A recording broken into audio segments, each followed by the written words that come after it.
plus voler. Donc le chrétien qui ne prie pas, il perd. Maintenant, pour le chrétien qui prie, ou encore pour celui qui veut redynamiser sa vie de prière, par la grâce de Dieu aujourd'hui, parce que le Saint-Esprit va le faire, il y a des piliers qui sont très importants, que l'Esprit de Dieu m'a appris à utiliser, m'a enseigné depuis ma vie chrétienne, depuis un certain temps. Une fois que j'ai reçu le Saint-Esprit, j'ai commencé à constater cette conception de choses, cette façon de voir les choses. Et j'ai trouvé que c'est biblique. Et j'ai essayé de correspondre ça avec les Écritures. J'ai cherché des Écritures personnellement qui pouvaient se marier avec ce que je pratiquais dans la prière. C'est ce que je vais vous présenter. Donc le premier pilier, je sais que tu le sais, mais écoute-moi, tu vas voir que je vais en parler différemment. Tu le sais. Le premier pilier de la prière, c'est le nom du Seigneur Jésus-Christ. Nous prions au nom de Jésus-Christ. Quand tu vas travailler dans le monde des esprits, quand tu vas travailler dans le monde invisible, la chose avec laquelle tu entres, comme premier pilier sur lequel tu te tiens, sur le nom de Jésus-Christ, afin de pouvoir jouir de l'autorité de Jésus. Alors la Bible dit ceci dans Jean 14, 12 à 14. Je ne sais pas si on aura le passage à l'écran. Jean 14, 12 à 14. La Bible dit, en vérité, je vous le dis, c'est lui qui croit en moi, fera aussi les œuvres que je fais, et il en fera de plus grandes, parce que je m'en vais au Père. Et tout ce que vous demanderez en mon nom, c'est là la clé, je le ferai, afin que le Père soit glorifié dans le Fils. Si vous demandez quelque chose en mon nom, à moi, je le ferai. Voilà, ça c'est la première partie que je vous donne comme passage, comme le nom de Jésus. Mais il y a une réflexion que je veux faire avec vous, dans le nom de Jésus. Parce que vous allez voir que ce que nous comprenons, ou bien ce que toi tu as compris, c'est pas vraiment au fond ce que Jésus-Christ veut dire. Et c'est ce que je veux t'expliquer. C'est pas au fond ce que Jésus-Christ veut dire, et c'est ce qui est à la source des échecs de beaucoup de moments de prière. Parce qu'ils prennent ça comme un nom nominal, comme J-E-S-U-S. Vous voyez, ils prennent ça comme J-E-S-U-S. Or, ce nom comme ça, J-E-S-U-S, a été utilisé par des personnes dans la Bible. Et cela n'a pas apporté des résultats. Pourquoi cela n'a pas apporté des résultats? Voilà, parce qu'ils n'avaient pas utilisé le nom comme Jésus le disait, ils ont utilisé le nom comme eux l'entendaient. Il se pourrait que tu sois en train d'entendre ce nom-là, de cette façon-là, et que ce n'est pas comme Jésus le disait. Alors, on va prendre rapidement Jean 16, 23 à 27. Ce que vous demanderez au Père. Et puis, il dit quoi? Il dit, en ce jour-là, comprenez? Donc, ce n'est pas maintenant que je suis avec vous, non. Maintenant, n'osez pas. Parce que si vous utilisez mon nom aujourd'hui, vous utiliserez le nom Jésus, J-E-S-U-S. Mais il faut attendre que ce jour-là vienne. Et quand ce jour-là viendra, vous allez utiliser le Jésus avec son contenu. Ça ne sera pas seulement le contenant, ça sera Jésus avec la révélation de Jésus dedans. Vous allez comprendre c'est quoi Jésus. Tu vois pas là? Et sans finir ce passage, je vais revenir sur ça. La Bible montre que quand on donne un nom, quand les femmes hébreuses donnaient un nom aux enfants, le nom signifiait même la mission de l'enfant. C'est que sera l'enfant, ce que l'enfant va faire. Donc quand Jésus est en train de dire en ce jour-là, ça veut dire quand j'aurai moi réalisé ma mission, parce que je ne l'ai pas encore réalisé. Quand je vais réaliser ma mission. Donc le nom de Jésus, ce n'est pas Jésus l'homme de Galilée. Le nom de Jésus, c'est Jésus en tant que l'œuvre de la croix. En tant que l'œuvre de la rédemption, en tant que la mort, l'ensevelissement et la résurrection, avec tous les avantages qui y sont liés, qui sont attachés. Quand tu dis Jésus après la résurrection, c'est différent de Jésus avant la résurrection. On va continuer à expliquer ça. Je vous ai dit ces choses en parabole. L'heure vient où je ne vous parlerai plus en parabole, mais où je vous parlerai ouvertement du Père. Ça veut dire que vous serez en contact avec le Père. Je ferai la médiation et le Père sera là. Moi, je serai là à côté. Le Père et vous, vous allez pouvoir collaborer, traiter ensemble. Pour l'instant, il n'y a pas moyen de le faire. C'est comme ça, il dit en ce jour-là. Il dit, car le Père lui-même vous aime parce que vous m'avez aimé et que vous avez cru que je suis sorti de Dieu.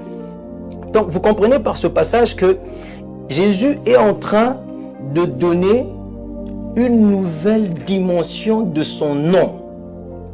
Il montre que il y a quelque chose qui vient de plus, qui vous permettra d'utiliser ce nom. Et donc le nom de Jésus, c'est pas seulement le nom Jésus, J-E-S-U-S, un nom humain, le nom de cet homme de Galilée. Le nom de Jésus revêt le caractère indubitable et victorieux de toute la victoire du calvaire, de l'œuvre du calvaire. Le nom de Jésus devient l'autorité de la puissance de Dieu manifestée à la croix. Le nom de Jésus devient l'œuvre de l'Esprit qui a tué Jésus, qui l'a enseveli et qui l'a ressuscité pour le pardon de péché, pour la réconciliation, pour la justification, pour l'autorité, pour le pouvoir, pour la bénédiction, pour le salut, pour la grandeur, pour la hauteur, pour l'excellence. C'est ce que le nom de Jésus-Christ devient. Quand on dit Jésus, on est en train de faire appel à tous les actes rédempteurs et leur réalisation. Je ne sais pas si vous comprenez ce qu'on appelle acte rédempteur. C'est ce que je viens de citer là. C'est ça, le pardon de péché, l'autorité sur les démons, la capacité de ne jamais être vaincu par quoi que ce soit, la sagesse, l'intelligence, l'humilité, la patience, la bonté, les capacités divines, l'autorité céleste sur la terre. Quand on dit Jésus, c'est ce qu'on est en train d'appeler. Tu n'es pas en train d'appeler un nom de quelqu'un qui circulait les rues de Galilée. Parce que ce homme-là, c'était un homme normal qui est né et qui a grandi. Est-ce que vous comprenez ça? Très bien. Voilà. Et donc son nom devrait subir une transformation. Et ce nom a subi la transformation par la mission. Donc le nom n'appelait plus l'homme qui était né. Le nom commençait à appeler l'homme qui est revenu à la vie. Tu comprends, berger? Très bien. Quand on dit au nom de Jésus-Christ dans la prière, on est en train d'appeler l'œuvre par laquelle la demande que tu es en train de faire a déjà été exaucée. Et ça ne tient pas compte des péchés que tu as commis ou pas. Parce que dans cette œuvre-là, le péché a été pardonné en même temps. Hein? Le nom de Jésus est imbattable. Comme je le dis, ce n'est pas Jésus, c'est l'œuvre de la croix. C'est l'œuvre de la croix. Pas seulement la mort, mais aussi la résurrection. Quand tu dis au nom de Jésus, voilà pourquoi les fils de Séva ne pouvaient pas réussir. Parce qu'ils parlaient du Jésus, Jésus là. Ils n'ont pas parlé du Jésus dont le nom a été maintenant souverainement élevé. Ouais, le nom a connu un shift. Le nom n'était pas élevé avant. Mais il a connu un shift parce qu'il a porté maintenant la mission. Quand il a réussi la mission, il a porté la mission. On va continuer à lire. Voilà pourquoi dans Hébreux 10, 19 à 22, on dit: ainsi donc, frères, puisque nous avons, au moyen du sang de Jésus, une libre entrée dans le sanctuaire, ouais, regardez, quand il est mort pour nous, on a maintenant une libre entrée dans le sanctuaire pour rencontrer le Père. Il dit, en ce jour-là, vous demanderez au Père. Regardez, en hébreu, c'est après la résurrection. Donc maintenant, on peut rencontrer le Père. Entrer dans le sanctuaire par la route nouvelle et vivante qu'il a inaugurée pour nous au travers du voile, c'est-à-dire de sa chair, donc par sa mort. Et puisque nous avons un souverain sacrificateur établi sur la maison de Dieu, approchons-nous avec un cœur sincère dans la plénitude de la foi. Au nom de Jésus, tu ne peux pas perdre. C'est ce que ça veut dire. Toutes les prières sont exaucées à la croix. Et quand tu dis au nom de Jésus, la prière doit recevoir satisfaction. Ok. C'est ce que ça veut dire. Et tu dois rester là et attendre la satisfaction. Parce que Dieu ne ment pas.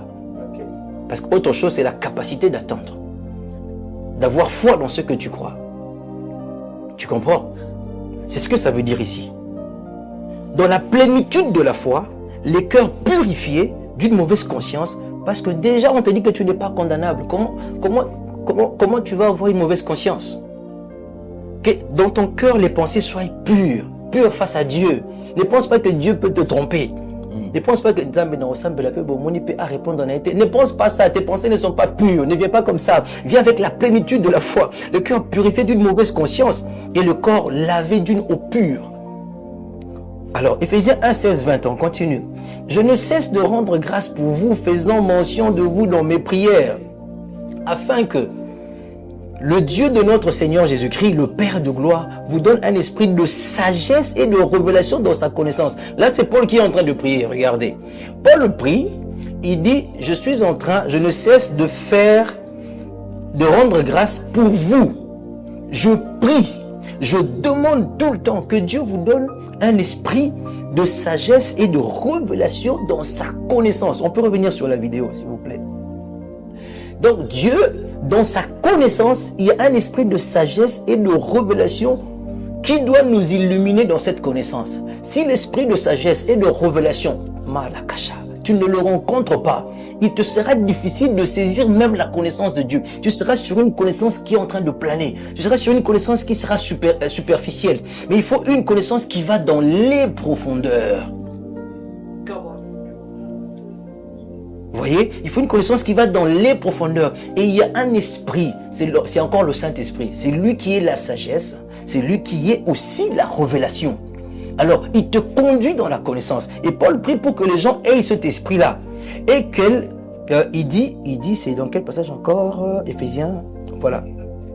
Et qu'il illumine les yeux de votre cœur, on continue, regardez, pour que vous sachiez quelle est l'espérance qui s'attache à son appel, quelle est la richesse de la gloire de son héritage qu'il réserve aux saints.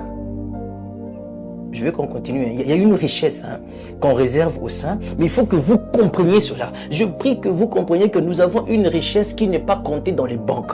Nous avons une richesse qui n'est pas comptée dans les maisons que l'on possède. Nous avons une richesse qu'on ne peut pas compter, qui illumine les yeux de votre cœur. Ça veut dire qu'il vous apporte la révélation, la lumière dans l'esprit, pour que vous sachiez quelle est l'espérance qui s'attache à son appel qu'il vous a lancé. Il y a une grande espérance pour laquelle tu ne peux pas te retenir à abandonner le monde. Vous voyez, une très grande richesse, même à abandonner les richesses de ce monde. Quelle est la richesse de la gloire de son héritage? Si on disait seulement même quel est son héritage, ça serait déjà bon. C'est déjà bon pour nous, l'héritage de Dieu. Si on disait quelle est la gloire de Dieu, on ajoute quelle est la richesse de la gloire de son héritage qu'il réserve aux saints. Paul prie que vous compreniez cela. Verset 19, maintenant on arrive, regardez, il dit, et quelle est envers nous qui croyons l'infinie grandeur de sa puissance, se manifestant avec efficacité par la vertu de sa force, regardez, qu'il a déployé, c'est le dernier verset, qu'il a déployé, cette force-là, toute la puissance-là, toute la sagesse, toute la révélation, toute la richesse de la gloire de son héritage, tout l'amour de Dieu, la bonté qu'il nous montre. On dit qu'il l'a déployé en Christ, en le ressuscitant des morts et en le faisant asseoir à sa droite dans les lieux célestes. Regardez, c'est dans l'œuvre du calvaire, en le ressuscitant des morts. C'est là-bas.